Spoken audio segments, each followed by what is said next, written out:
What? Why are you shaking your head? You're welcome.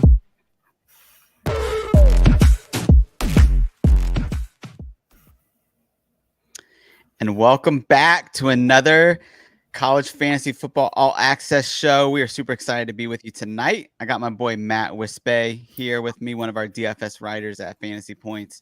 And I'm excited for, I think this is at least 9th draft, I think 5th live one this week. Wow. So I'm super excited. Matt, how are you doing, man? I'm good. I'm just got the kids to bed. Now I'm able to relax and actually do some fantasy football. Here we go. We're going to, you and I are chatting and catching up, we're going to hop right into this draft. It can, at this time, we're just waiting on 2 people. So this might feel pretty quickly. I've been waiting 10 or 15 minutes. It feels like it's slowed down maybe a little bit. Yeah, it felt like that first day, everyone was jumping in them. And now we're getting into kind of like the normal pace of them. But it's good to see. Yeah, for sure. You excited for DFS coming up again in just about a month? I am. I'm just excited for college football to be back. It's my favorite sport by a healthy margin.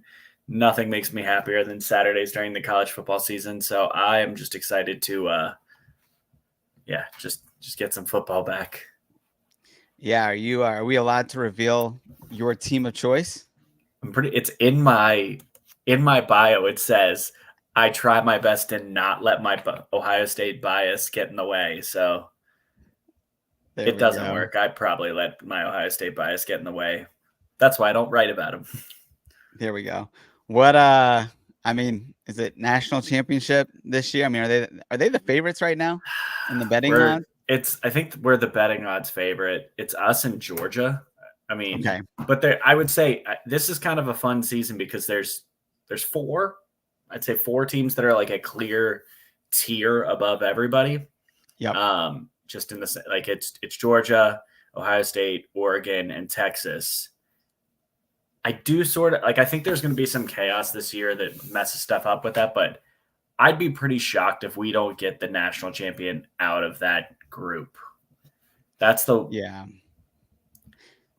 haven't looked at the schedule yet. Do you guys play Ohio State this year? Do we play Oregon? Sorry, Oregon. Yeah. Yeah, October 12th in Eugene. So you're telling me we get Ohio State, Oregon on October 12th, and then Texas, Georgia on October 19th. And I'm pretty sure Texas. Let's see. Texas Texas has a wild year. They open the year with they have Michigan really early in the year. Yeah, the second week of the season. I think September 9th. That's wild. They're gonna have. Yeah. I mean, if they get through this season unscathed and are undefeated, I will be terrified of Texas. Yeah, I'll be terrified of Michigan regardless. But that's just because 3 years of hurt. But yeah, that'll do that to you. Make you a little scared. But you guys are primed, right? I mean, you guys did great in recruiting. Everything but offensive line and quarterback. Yeah. Yeah. Well, I'm excited about Chip Kelly. You think he'll be able to mask any flaws that Will Howard has? I think so. So I mean, his what he does is he makes creative blocking schemes. He makes creative offenses that allow for quick passing and favors a mobile quarterback. And I mean, he's really good. If there's a guy that's going to be able to get the most out of this level of talent that Ohio State has, which is second to nobody, I have to bet on it being Ohio State or being Chip Kelly. So it's going to be fun. I will say right now, if I'm doing a ton of best ball leagues, I'm not taking the expensive pieces. That's the only thing I can say for sure is I don't know. And maybe I'll get a little bit of Travion Henderson and maybe a little bit of Quinshon Judkins. But yeah, if I'm being honest, the piece that I'm probably taking the most from this Ohio State team is I think there's going to be 3 games this year where Jeremiah Smith has 150 yards and 2 touchdowns. Dude, that's what I love to hear. I've been getting roasted all offseason by Mike Bainbridge, my co-host, for just loving Jeremiah. He is. I think he's the best wide receiver on the team, which is bananas. But Bananas. I think he's the best. I think he's the best wide receiver on the team, and I mean, Emeka Egbuka might go first round next year, and I still confidently say Jeremiah Smith is the best on the team. And let's be clear, I love Carnell Tate. I have talked a lot about Carnell Tate since he signed. Yeah. Yeah. I love that, man. All right, real quick. We are spot number 3 in this draft. So let me ask you, do you want to go a wide receiver, Tetaro McMillan, Luther Burden, or do we go Dylan Gabriel here? I would lean one of the 2 elite wide receivers because I do think those are the 2 wide receivers that are kind of a step above. And as I know you and Eric talked about on your stream the other day, there's not a lot of consistency at wide receiver. So if you can get someone that is consistent, I mean, we could put Burden and we can still stack him up with someone like Brady. Cook's not going to be as expensive.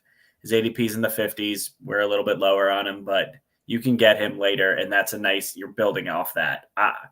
I would go either one of those 2 receivers. Yeah, now that you're not getting Ollie. Yeah, I don't mind that at all. do you have a preference between Burden and McMillan? I kind of just take I guess we can get either one here. You have a preference? McMillan's the only guy on that offense, so I probably would lean him. And, well known by now, but high school quarterback throws in the ball a ton. And, that's fun. And, bringing in Dino Babers to run his patented offense. I mean, just know how many targets his wide receiver 1 gets. That's a fun one. Yeah, for sure. Hey, real quick, before we talk more about this draft, I want to talk who's in it. We got some heavy hitters. We got Carp Golf, our boy. He's been running best balls all offseason, prepping us for this moment. And then he's in the chat with us as well. We got Chris Moxley from over there at Campus of Canton. And then our boy JD Yankee that we had a couple nights ago. He is in this draft as well. So good friend of ours. And then we got Wakey, who's another big one. I think Jordan Case is in this too. He's in a few dynasty leagues with me. So we got a stacked squad. That's the thing. These college football drafts are like, you feel like you're getting like a whole new like crop of people in these. And you're like, oh, you might catch some inexperienced people. No, they're filling up with sharks at the moment because I think they're 68 teams is intimidating that a lot of the NFL people haven't been dipping their toes in quite yet. Yeah. But hopefully they do soon. I need a softer room than this. Yeah, it's pretty crazy to watch some of this stuff, like a Damian Martinez, like 2 days ago, he was going in like round 4, round 5. His ADP is now up to 36. Wow. So he's back at round 3. Which is super nice when you get him round 5. It is interesting though. A lot of these good players, like all these, like right here, right? You can unclick Donovan Edwards, by the way. He doesn't have to be in your queue. Well, we're not going to get him, but I'm just clicking Q just so I'm not caught here. But look right here, you got Jordan James round 13 by Taj Brooks round 12. You got Damian Martinez round 12 and RJ Harvey round 12. I mean, all these guys that are going high, a lot of these quarterbacks, even other than Avery Johnson, Nico, are all round 12, round 13 buys. Sorry, week 12, week 13, which are playoff buys, right? Yeah. Like it's tricky navigating, some of these players that you normally just not even worry about in best ball, like about their bye weeks.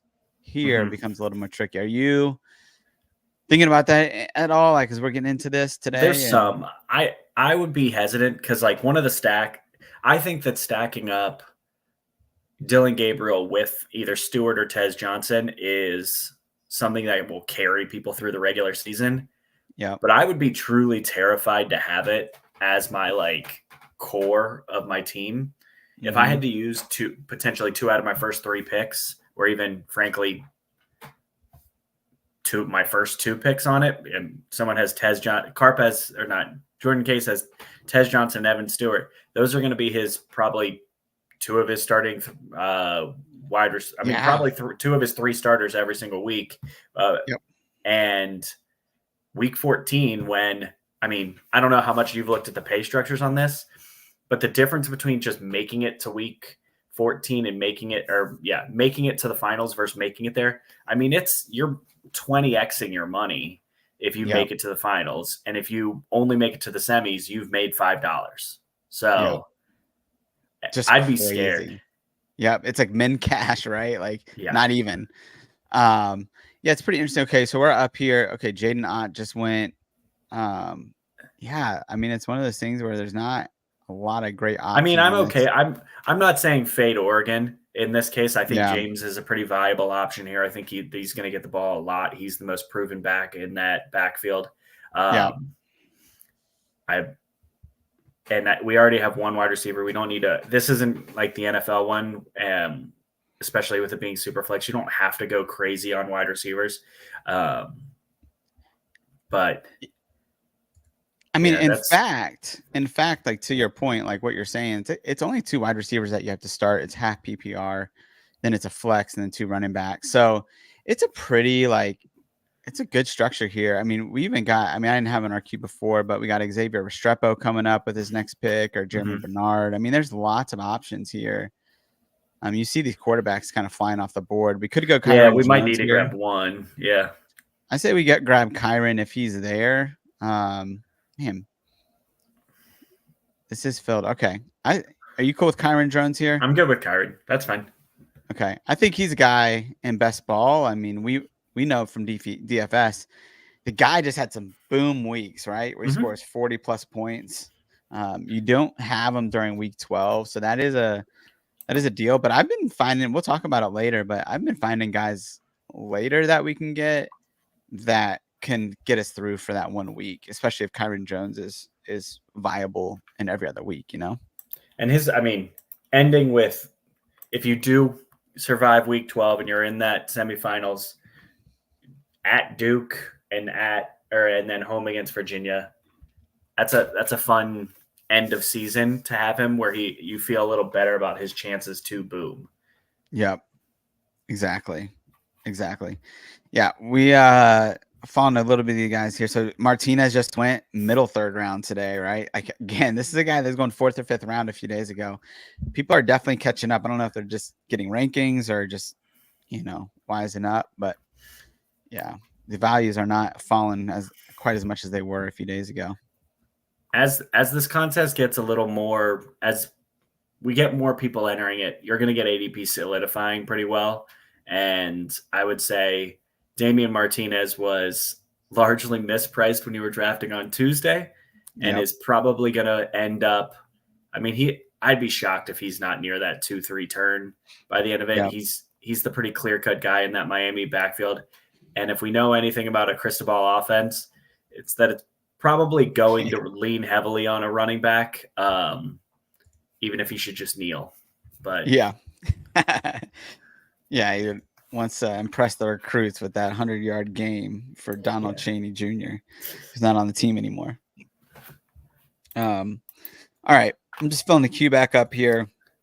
Putting Isaiah Bond, Con Lacey, Will Pauling, all those. We have our current construction. We pretty even, right? 1 QB, 1 running back, 1 wide receiver. Gives us a lot of flexibility coming in here. I found, though, that getting, at least another wide receiver coming up here, if we can, is helpful to get at least 2 or 3 good wide receiver in the first 7 or 8 rounds. Because like you said before, they dry up pretty quickly. And I don't really love the options. There are options later, but it's definitely dart throws, I won't speak until we get a little closer to our pick about a specific player that I'm looking at, but there's guys, and your ranks already sell us out on which guys you're really wanting. But I do think that there's a few guys out there that are going to be on pretty explosive offenses that have good enough runs down the stretch that we should be getting in on. Well, I love that. Yeah. Good. I'll hold off just because until we get closer. But I don't know. I think we haven't really touched on this too much, but I think honestly, there's going to be an interesting dynamic in this tournament as it keeps going on, just because there are a lot of people, and this room is probably more aligned with people who have been doing like college football, best ball for years in like these single, basically isolated tournaments where you're doing them on like a fan tracks. You're doing them where it's kind of old. It was kind of like the old MFL 10s for NFL, where it's like your 12 team, you're trying to win your team. So they put a little more value on the actual trying to win your regular season, and not just saying like, listen, I just got to be right. And if I'm right there at the ends, then I'm good. Because then I have a better chance to win 20,000 versus winning 10. So I think structure is going to be a big one in this. Dude, I love that. I love like that for those of us that have been doing this a lot for a long time. Like, I mean, I'm done over, lots of best balls in college football the last couple of years. But yeah, this is different because you have to factor in the last 3 weeks so heavily, I mean, it's all right. We are up. Do you have a guy that you Bond? Bond. For me, it's Bond, and I want that offense. I think that that Texas offense is really, really good. I want it, like Quinn Ewers is a quarterback I trust, and Arkansas is very beatable in the in the quarterfinals. Kentucky's a beatable defense in the semifinals, and then Texas A&M. I think they're probably going to be better this year, but it's still completely new coaching secondary staff. Was terrible last year. It's a very beatable secondary. So now I think if we're probably coming into a spot where it's either a running back or Cam Ward's really high upside. I know. Yeah. This is your account, I'm totally fine with getting Cam Ward. I would have gone. That's two week 12 buys. So we do need to. So what I do think is that we need to come back around, and this is the price we pay for doing this on a live stream. But I do think even taking 4 QBs in the first 10 rounds, that you can find some value later on. And I don't mind taking like a Jalen Daniels if he comes back around and he's available. Because his schedule in the playoffs is incredible. I think it's like, here, let me pull it up here. BYU, Colorado. Oh my God. Yeah, go ahead. BYU, Colorado, and Baylor BYU on the road, Baylor on the road, but that Colorado game, I'm such a Deion hater that I really have to like be cautious about my words. They might be better. They may improve. Yeah. That team is garbage. Right. If there's one thing that everyone can universally agree is that EA Sports really understood, like, we want to make the team that everybody wants to like play at, the most popular team in the country, make them way too good, because that's stupid. They're a team that might make a bowl game this year. If they win 5 games, they should see this season as a success. They're going to play Utah this season at some point, and Utah is going to beat them by 40. Like, yeah, for sure. I have strong opinions because I just don't think they know how to build a team. But yeah. I mean, they've definitely done it on try to microwave the process. And that's it's a hard thing to do at this level for sure. I think there are position groups that you can rebuild through the portal. I don't think the trenches are those positions. I think if you try and rebuild your offensive or defensive line through the portal, you are going to be very disappointed with your offensive and defensive line. I say that because I listen to Ohio State fans who think that every single player that enters the portal, they should go after. Yep. I think last season out of the portal, there was like 1 tackle that actually turned out to be really, really good. And he went to Oregon, and he came from Rhode Island. And everybody and their mother was trying to pay him hundreds of thousands of dollars to go play for their school. Yeah. If you're a lineman and it's worth anything, right, in the portal, you can get paid for sure. Yeah. And even if you're not worth anything, if you can convince a team that you're better than garbage. Right. Yep. Okay, I'm not planning on picking him, but what are your thoughts on Will Howard in CFF this year? You think he's going to hold on to that job even? I say this not even in jest. I think that if he's going to lose his job, it's just going to be after October 12th. If they drop that game to Oregon, he is at risk of losing the job, because you're going to want, if you're going to move on to a Julian Sayin, or even if they're just going to move on to Devin Brown, you want to give them game reps until the next meaningful game.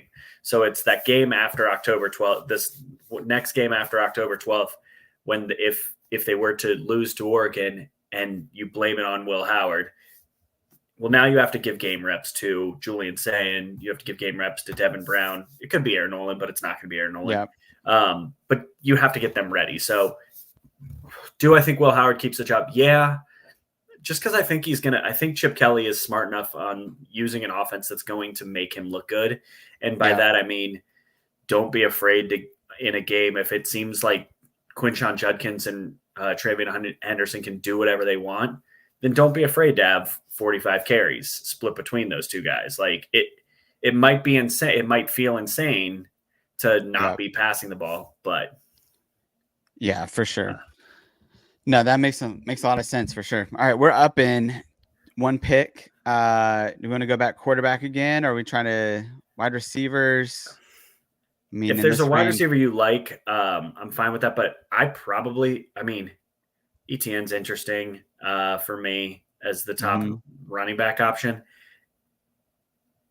I'd go him. Yeah, I'd probably go him. I think we need to build up that.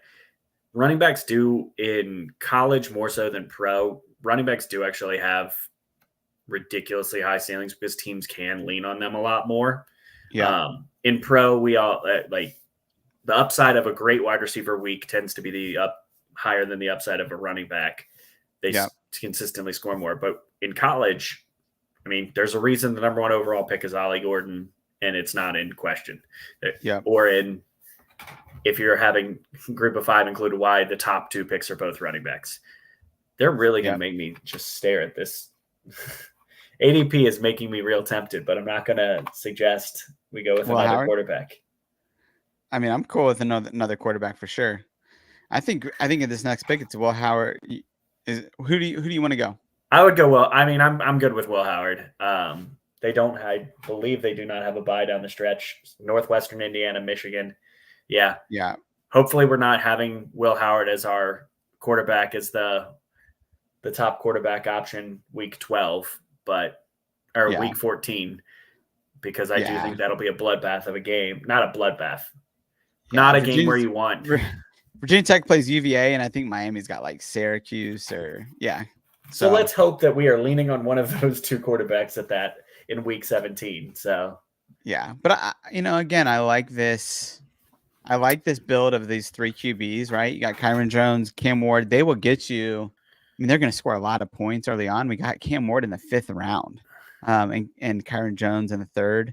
So we got them right at ADP or even below, which is nice. And then, now we got Will Howard. If you can get one other QB, I mean, then we're pretty. Okay. I think, and I think what I do think with this type of build, when you have 2 week 12 quarterbacks as your top 2, then you probably got to then decide to do 5 QBs total. But I don't know, I don't think that's the worst thing. You're either going 4 or 5 QBs anyways. I think that kind of builds in the with the extra 2 rounds the 20 rounds in this one. I think you're probably okay with that.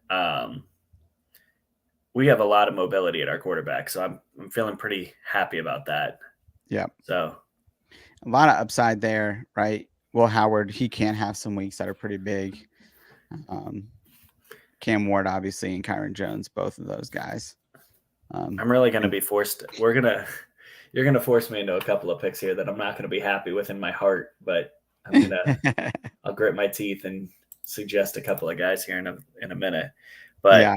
I think we're at a point now where we're probably, if there's a tight end that stands out when we come up on our next pick, we may want to secure one of those ones that gets consistent volume. Yeah.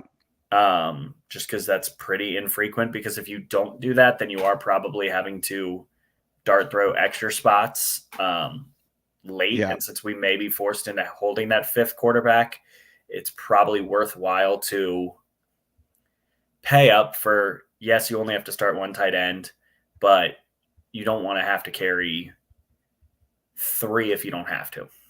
Yeah. And that's kind of Yeah. where I think we probably can start to look in that range. We probably also need to, at some point, start to, not necessarily yet, but once we get around that round 10 range, maybe start to think about, is there anyone we can stack up with our quarterbacks to get a little extra value on them, particularly with the late run. And then even in the late rounds, then we could potentially even look at, all right, who do they play in week 14? Could we get somebody? Is there anybody left that we could dart throw on the opposite team if it does turn into a shootout? Yeah. Because so I know that we got into this a little bit, but that's sort of the other mindset of like, with the people who've been playing single game ones where you're min cashing it in this format. Like if you were doing a DFS lineup and there was a game that has you have the quarterback in, you oftentimes do want pieces on the opposite side, just because if it does turn into the game that you're hoping for, Totally. you want a shootout. So you sort of have to have a weird, this will be the interesting thing to see, is that I think the ultimate winner of this one will probably we'll try and start to treat week 14 almost like a DFS contest in the way that you build your lineup. Yeah, that makes a lot of sense. I mean, I could totally see that. Okay, real quick, we're up in 3 picks. Chris is smart enough that I just want to hold off on saying a name. Yeah. So once Chris picks, I'll tell you the pick that I'm staring at. Yeah. It's in that range. Yeah. Okay, so if he doesn't click him, it's Colston. Yeah. It hurts my heart. Because he's probably the reason that Ohio State lost last year. Yeah. Oh, there you go. And Jeremiah Smith just went off the board and hurts my heart even more. Let's do this. I'm gonna pick Denzel Boston real quick. Perfect. Let's see if Colston Loveland falls back to us. Yeah. If not, one guy that I really liked is Luke Haas or Justin Jolie too. They're a little bit later, but I think Luke, there's a couple of weeks that they really started to feature him before he broke his collarbone. Yeah. I mean, he was averaging 17 points a game. So I don't think he's going to do that for an entire year, but he's got that upside to do something like that. But Denzel Boston, I mean, I think in this range of the Jed Fish wide receiver 1, always gets over 100 targets. They pepper him. Dorian Singer be really good, right? Tetairoa McMillan last year. Got some concerns about the depth on that team, but as our wide receiver 3, getting them 7 picks below ADP. I mean, if you can get what is a apparent volume at wide receiver, that's always a big perk, I think. Yeah. That's for it. Volume is king in fantasy. Yeah. Yeah, totally. And then we just got Colston. Get him you pushed him around, you saved yourself 6 picks of value. Solid. Yeah. Yeah. And we got other guys that we could queue up, but go ahead. I think with all of these things, it's you're seeking volume, and so getting Boston this late or getting him out what will be an apparent value. It'll work out. Yeah, we probably do need to start looking at some running backs consistently, guys who are going to get carries. But yeah, I think that's where we go next. We'll see. We'll see what we got here. Do you think Jaden Blue's a thing? I mean, he's the guy that I drafted the most. I like him. He was the guy that everyone told me was can't miss from his recruiting class. Yeah. And then they immediately came in and got Cedric Baxter after him. And now he feels like an almost guaranteed miss. And he's probably a miss for Devy, but he probably will get enough volume. I don't think they're going to want to run Cedric Baxter on the ground. I actually think one of the bigger stories this year is that with these contending teams, it might be really hard to read them for CFF, just because if you are a team that is truly thinking that you're going to be making a deep run, you probably have to, in some of these games you would hope would be like stat padding games in years past, now are going to be, you're out by the second half. Like Yep. Ohio State versus Akron, if I'm playing a DFS contest, I'm actually probably more likely to lean into a guy like Brandon Innes, a guy like Jeremiah Smith, rather than Egbuka or any of the like super top end guys, just because I'd anticipate you're going to just see more backups. And I think Jaden Blue kind of falls into that category of, if they think that Cedric Baxter is the back that they need to win a national championship, then in week, I don't know their schedule at all, but in week like 4, when they're playing against Southeast Missouri State, Jaden Blue is probably going to get a much bigger volume than someone like that. And I think that almost balances where some of these like backup running, maybe not backup, but like split running backs who are going to be the or even like the 1Bs might get a bigger volume than the 1As in some of these spots. So I got nothing against Jaden Blue. He was one of those guys that coming out of high school, I remember being the I was with you. So yeah, totally. I think he's a guy, right? He came in a little bit undersized for I think what people expected him to be, and now he's up to 207. So that's a good weight to be playing at. I think he averaged like 19. Have taken a senior season off. Yeah. And I think he's averaged like 19 fantasy points per game in the 3 or 4 games that they had without Jonathan Brooks last year. So he did have some like really good games.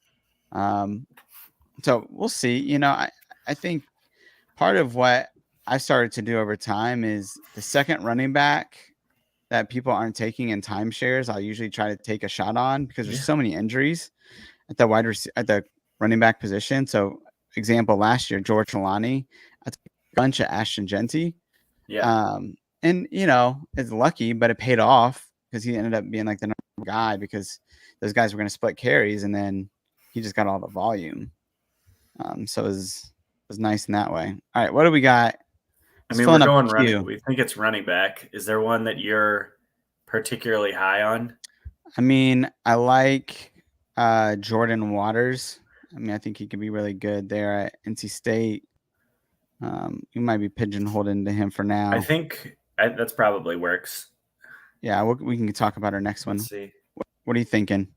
See, I kind of at this point, this is where, so I think because of the bye weeks and how like every team has at least 2, I do think you're probably going to struggle to do like big time stacks where you're probably not going to want to load up with like, I don't want to onslaught a team. Like I don't want to put a team with like 5 players from one team on one, but I do think there might be some benefit to like, if like I kind of like Jonah Williams in this spot from Washington, because we just did take Boston. Now you can kind of like, we could potentially have that entire like, or Jonah Coleman, sorry.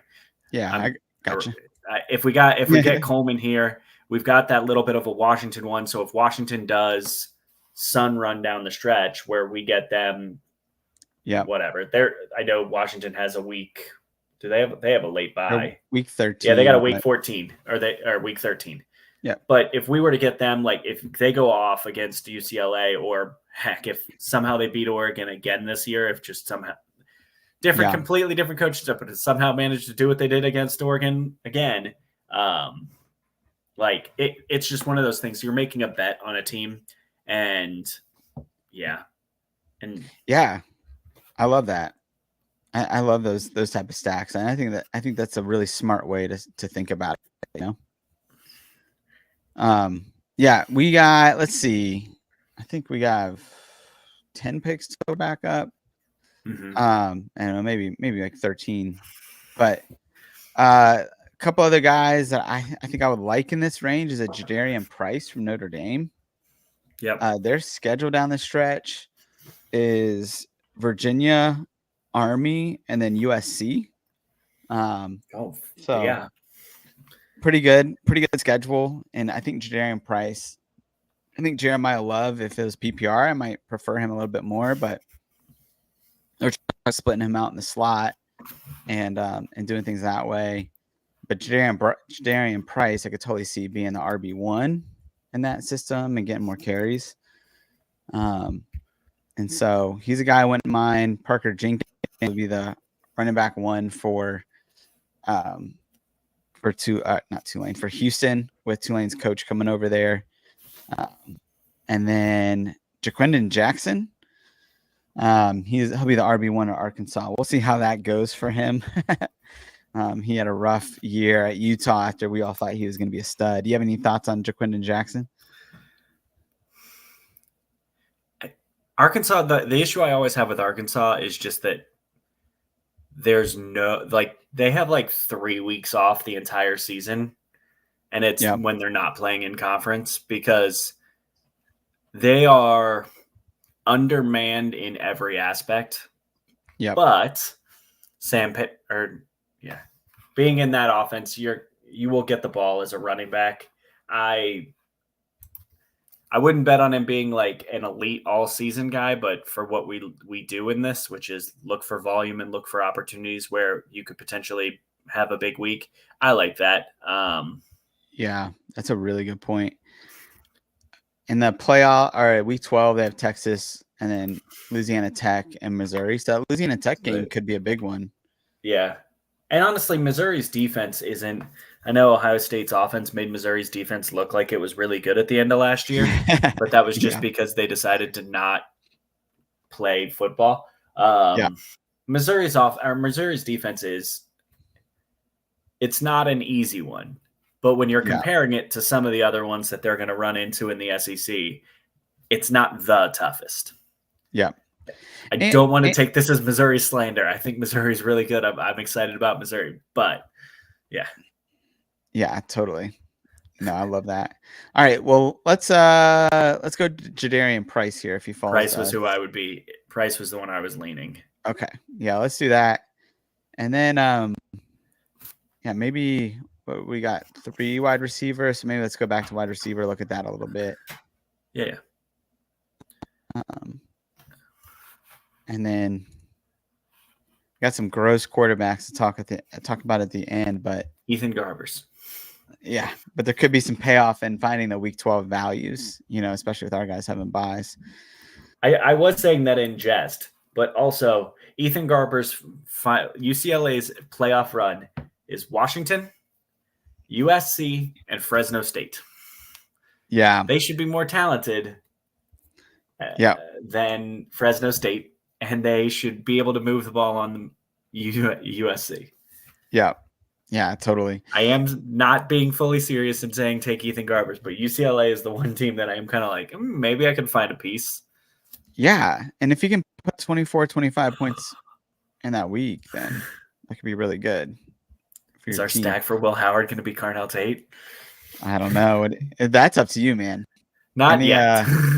Yeah. If we have to get an Ohio State player, particularly one like that, if Hudson's your top-rated guy, whoever your top-rated guy is, I'm honestly okay with. Maybe if it's Brown because we have Cam Ward, but yeah, I'm gonna see if Brown will fall here. We'll see. Yeah, I'll tell you here in a minute. We have right now. Boston's got right now. We're pretty set on week 12, so we could go back and try to pick up Sam Brown here if he's still available. He might not make it all the way around to us because that'd be a pretty far drop in ADP. We'll see. All right, let's team overall. We got 3 QBs, 5 running backs, 4 wide receivers, and 1 tight end. I do like our QB so far. I think we've done a good job of setting ourselves up here. I mean, it's 4 points per passing, right? Yep. I mean, we have 3 quarterbacks that are going to get rushing touchdowns this year. Absolutely. Yep. And like we saw Cam Ward last year, 3 or 4 40-point games. Kyron Jones did the same. And then Will Howard, even when he wasn't getting sniped if you combined his points with Avery Johnson. But I don't think they're taking him off the field I mean, I think the biggest reason why Will Howard will not be super successful at any point is the thing I mentioned before, which is if they take him off the field because Ohio State's winning the game by 30 at halftime. And their schedule, unfortunately, they're going to have a lot of games. They're going to be winning by 40. Or should be. I say that I need to not get confident. They're going to be terrible and they're going to lose every game.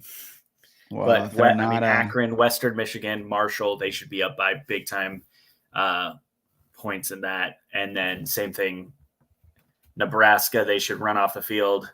Purdue, they should run off the field. Northwestern's going to be the weirdest football game that's ever existed. And it's at Wrigley. Again?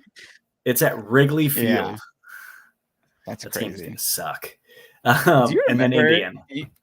Remember that game a couple years ago? What was the score? The windiest game ever when it was like 12 to 10, gosh. something dumb. And they only, honestly, like we almost lost that game because of, was it Evan Hull? No. Yeah, it was Evan Hull for them. Yep. And that was like their offense was give the ball to Evan Hull, and it worked enough to get them like 12 points. And dude, that was such a scary game.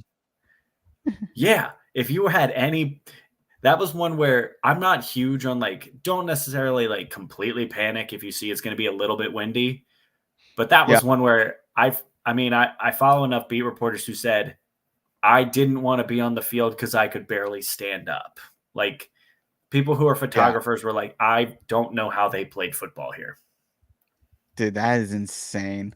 Yeah. I'm pretty sure I was one of the guys that went after, Marvin Harrison that week or something crazy. Hey, it was probably at a slight discount. Yeah. It probably was actually. It's probably like a Buka, and I had him at 6,700. I thought I could get a steal. Let's see here. In our queue right now, we still got Samuel Brown at the top. I doubt he makes it back to us. Chris Tyree is a guy that probably doesn't do much, but the upside there with the Malik Washington role is just so high. Malik Washington got 140 targets. I don't think he gets that Tyree gets that, but no. One of the things that I've been talking about is that Malik Washington got 96 targets within 9 yards. Just used Chris Tyree for the entire time he was there. And I'm like, part of this is like, I'm like, okay, Chris Tyree might not be good, but like Chris Tyree can catch a swing pass. He can at least do that, and he runs a 4.38 40. Means the fastest running back coming out in his class 4 or 5 years ago. So, okay, we got Sam Brown though. I'm going to take him if you're okay with that. Absolutely. I think that's a good stack here. He comes over. Shannon Dawson was his OC at Houston. Had 800 yards receiving last year, and the Miami coaching staff thinks he's a potential NFL wide receiver. So they think he's a 3 pick, which I could totally see him doing that at 6'2", in his size. So I think here, I think we either go back and go Chris Tyree. Another guy. Honestly, like for me, Tyree is definitely a guy that I'm all about putting on rosters just because he is explosive. And if, like you said, if they're going to use primarily short passes, screens, opportunities for him to get wide, his ability to turn the corner is always a thing that stood out to me. And I think if you give him space, I don't think Chris Tyree is an NFL player in the future. No. But actually, I think he's a great kickoff returner in the future. If he wants to go to the NFL and become a great kickoff returner, if those still exist next year, like he's the type of guy that you want to get the ball in his hands in space. That's the right opportunity for him. Yep. I totally agree with that. Yeah. I'm like, man, I'm not betting on talent. I'm just betting on, I'm not saying he's amazingly talented. I'm saying, man, the situation's pretty good. And again, if it's, and he's athletic. If what you're asking him to do is run a hitch route, a slant, and, get some wide receiver screens, well, he can do that. So, but we'll see. We'll see. A couple guys that I've seen going later in drafts that I think can be really good. These running backs here, Roydell Williams, which is a week 12 bye, so we got to be conscious of that. But he's a guy that I think will be the RB1 there. Obviously you have the freshman that came in, Cam. I can't remember his last name right now, but Roydell Williams right now, the coaches love him, and he looks great in the spring game. I could see them leaning on him at least earlier in the year. And he's going like 187 ADP. Le'Veon Moss. A lot of people are picking Reuben Owens over him here, but all reports that I've seen are saying that Le'Veon Moss is going to be the RB1 and Colin Klein coming in from Kansas State. So we know that's going to be a good running offense. And then CJ Donaldson is another that basically doesn't get drafted, but if Shaheem White gets hurt, then he's the guy in that backfield. And he was pretty good when it was just him. Any thoughts on any of those three? For me, Moss is interesting just because I do think the reason why someone like Reuben Owens is going to go ahead of him is just because it's the value in what I don't know. And I think as Devi, college fantasy, C2C, we all fall in the same trap of like, well, let's give the 5-star freshman the starting job. And I think it's a lot more rare than you would assume. Like, I'll put it in perspective. Like, Mark Fletcher took over that backfield last year, and I will, like, in Miami, like that's not common. You don't necessarily always get, even if the backfield has something, like they don't just walk into it. And so that's why I'm lower on Jordan Lyle than you, because I know you think he's going to actually have an impact this year. But I think that depends on Mark Fletcher's health. But Mark Fletcher's good. That one hurt my heart. Yeah. By the way, both of those, you're welcome. Yeah. Do you see a Jordan Lyle? They're saying is up to 215. Yeah, it hurts. He should be a Buckeye. Yeah, I'm gonna go. He never was. Yeah. I'm gonna go Ben Brahmer. Yeah. With this pick, if we can get him, just to shore up our tight end, high upside we guy. on tight end. Oh, you know what? I should have checked that. Take him because we need it regardless. And if we take a third, it's really okay.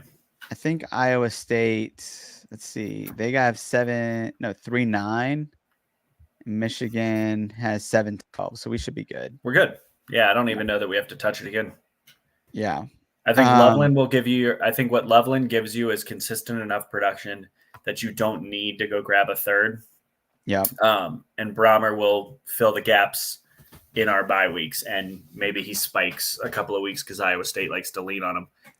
I'm just going to say I'm kind of all about Moss, and it's mostly about that week 12 game because for me, New Mexico State, now that Jerry Kill's gone, is going to go back to being New Mexico State.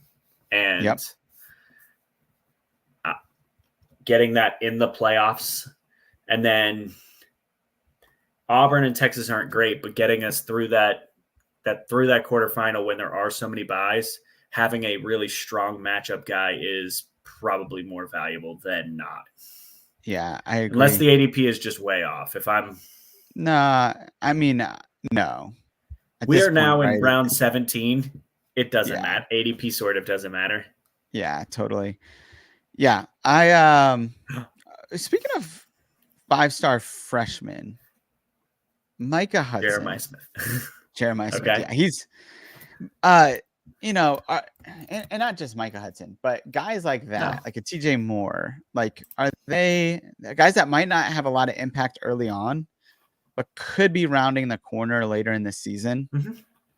Like those type of players. Go ahead. So I think Micah Hudson is different than some of these other ones just because, Texas Tech he's probably going to walk onto the team and actually be the most talented wide receiver. He's probably a guy that shouldn't be at Texas Tech. And I will say, like you're talking about the rounding into form late, for someone like that almost matters more just because you are talking in the transfer portal era. They're going to want Micah Hudson to be impactful, and they're going to want him to be on the field and getting reps, because if they don't, then let's be honest, November 4th or something like that, he's going to have a lot of people contacting him and saying, hey, we'd be using you here at Oklahoma. Like I can't believe you didn't come to TCU right out of school. We would have taken care of you. And so when you do have someone like that who probably shouldn't be at the school, that's such a mean thing to say, but someone who probably I hear you though. Most years would not end up at a Texas Tech program, but they did apparently a phenomenal job recruiting him. there's probably is something to be said, like down that stretch when Texas Tech is playing. How do I not have Texas Tech easily? Like when they're down the stretch playing meaningful games, he's okay. Bye week in week 12, but Oklahoma State and West Virginia, I'd bet pretty strongly on him getting pretty significant volume in those two games. And so someone like him, I think actually will. TJ Moore is another one. I love TJ Moore. I think he was a really undervalued guy in this class. I think he's a guy that he has above average size for a guy coming out of school, and absolutely could be impactful right away, just because they have to learn how to be different on offense. Right. So it's Clemson, so I just don't know that I believe in Dabo Swinney's ability to like take a step back. But I will say I saw you had Morton clicked. The issue with them is they do have a week 12 bye. Yeah. So, I saw that for sure. Yeah. So with the guy that I was, you know what? I'm just going to take this guy real quick. Just take him. But Peyton He's Thorne, real boring, but he'll be productive. And they got Louisiana Monroe. In week 12. And I was actually, the guy that I wanted to pick was Brock Vandegrift. Jordan Case took him. I've been taking him at the end of drafts when I've had week 12, because they play like Murray State or something. Yeah, Murray State, Kentucky has. And I don't know if they're good enough to blow out any team this year. I mean, maybe they are, but I think finding those week 12 gems, if you're going to draft, I'm up again. If you're going to draft the Kyron Drones of the world, I'm actually going to take my guy. No, take him. Heartbeat. Yeah. That's my guy. I'll talk about Ja'Cory Brooks here in a minute. But if you're going to take the week 12, right, the stack like we did Drones Ward, which you can fall into that a lot with the top quarterbacks, then you have to come around and have a guy that you know can get you a big week 12. And I think Peyton could do that, right? He's not a great QB. I mean, I can tell you right now that when I'm running a DFS, when I'm writing about DFS in that end, Auburn and UL Monroe actually will probably get on the slate, and I will probably say that Peyton Thorne is the value play of the entire slate. Yep, I can totally see that. Okay, I want to talk to you about Ja'Cory Brooks. What do you like about Ja'Cory Brooks? Well, I've loved him since out of high school. I thought he was. Okay. He should have been. He was the clear 2 in his recruiting class. It's unfortunate to me. I don't think he worked well with the Alabama offense that went to a Milroe-led offense, where Milroe kind of was he's still kind of like, he's not it feels mean to call him a backyard football player, but I can never get out of my head the fact that they just should have lost to Auburn, and they should have. He had a moment in that game where he just ran around in circles, threw the ball way downfield, and it worked. And it was like stuff like that doesn't work. And I don't know that Ja'Cory Brooks, who was a little more polished coming out of high school, worked with that. And I was a little surprised that he never worked out.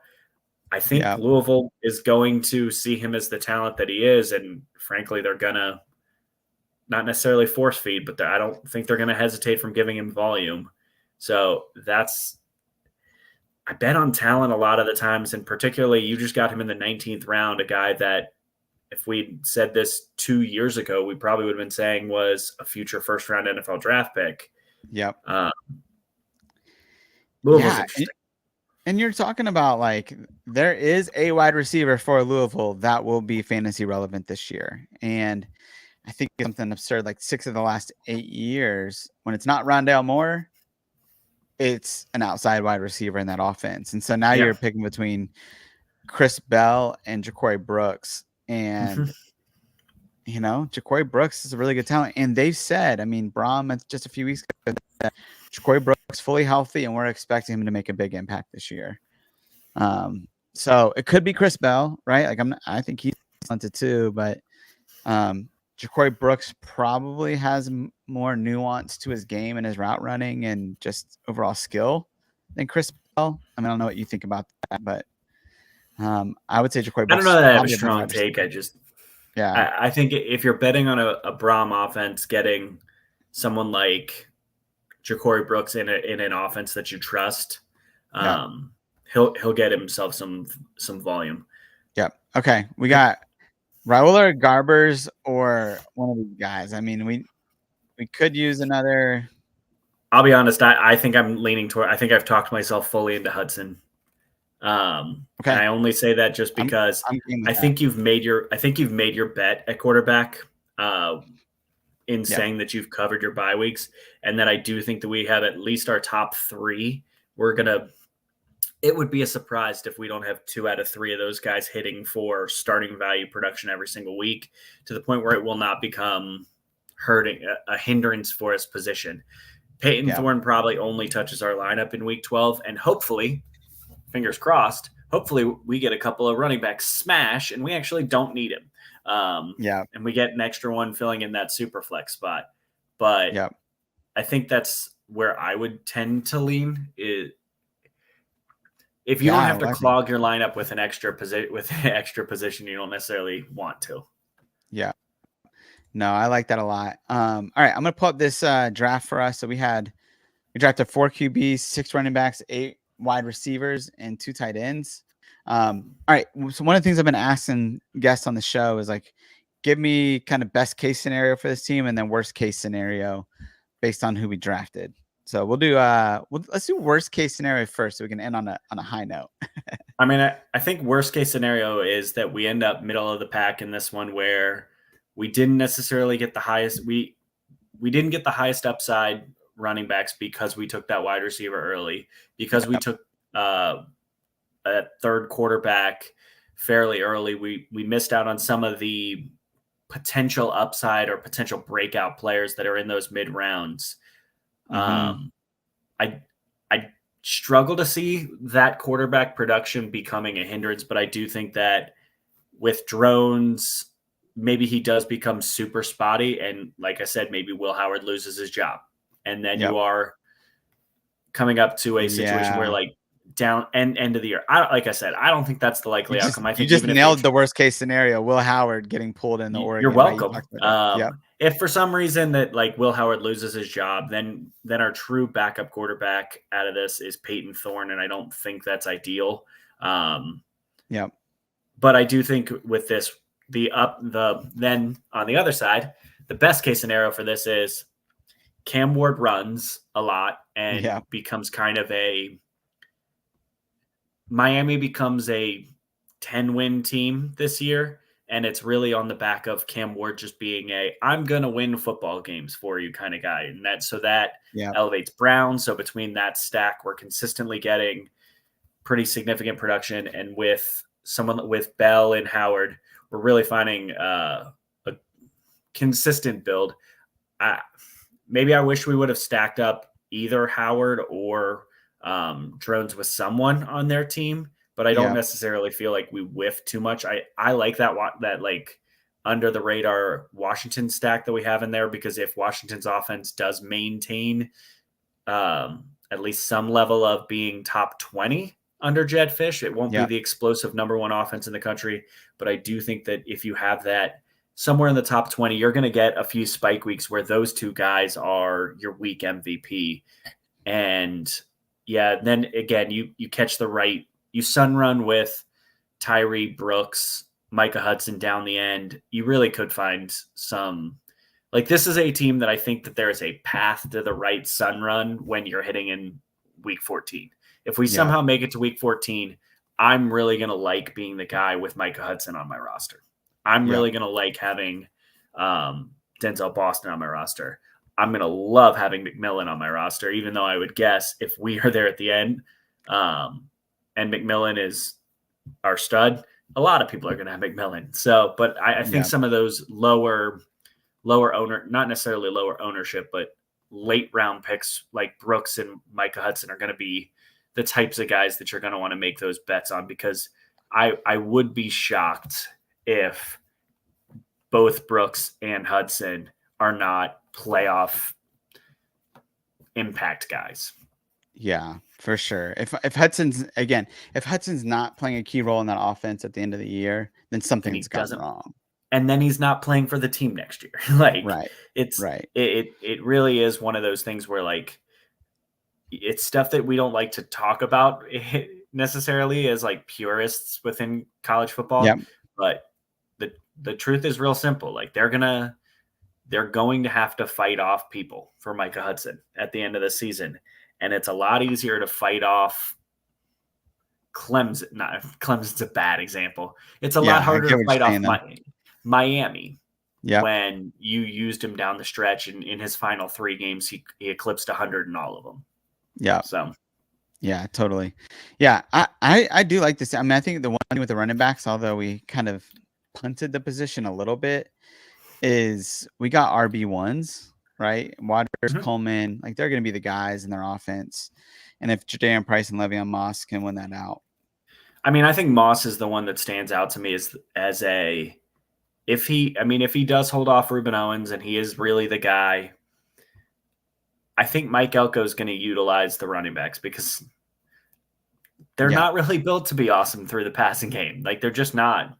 They're going to be a team that's going to want to clock control and win the games kind of close. He's going to keep that same Duke mentality. And yes, that means that Le'Veon Moss is probably never going to be a 40-point guy for us, but there's definitely going to be a couple of weeks if he takes that job where he gets 2 touchdowns and he gets 2 touchdowns in 95 yards or something like that. It'll be great.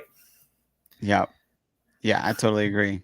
Dude, this was so much fun, man, to get to do this draft with you. And I appreciate you coming on. We, man, this year is going to be a fun year. We got plenty of DFS content coming from Matt's going to do our midweek slates.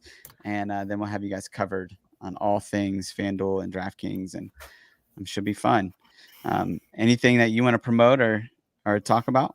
No, this is my quiet time of the year. This is when I'm typically not doing a ton of writing. You guys actually, this tournament made me write something. So it was kind of a nice feeling. But I'm on Twitter at Wispe the Kid. You will find a lot of not super helpful tweets, but I like tweeting.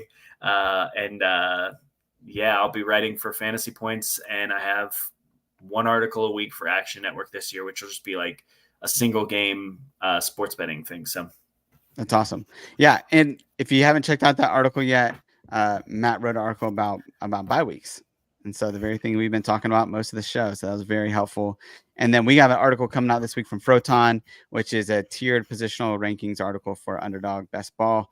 One last thing, we actually have a promo with Underdog that you guys can do if you we'll do 50% matching up to $500, so $250. What do you call that? 250 match. Yeah, $250 match, and the promo code is as fantasy PTS, and then you get $55 off our college football subscription. And we are out of here with that. Until next time on Monday night, do small things with great love. What? Why are you shaking your head? You're welcome.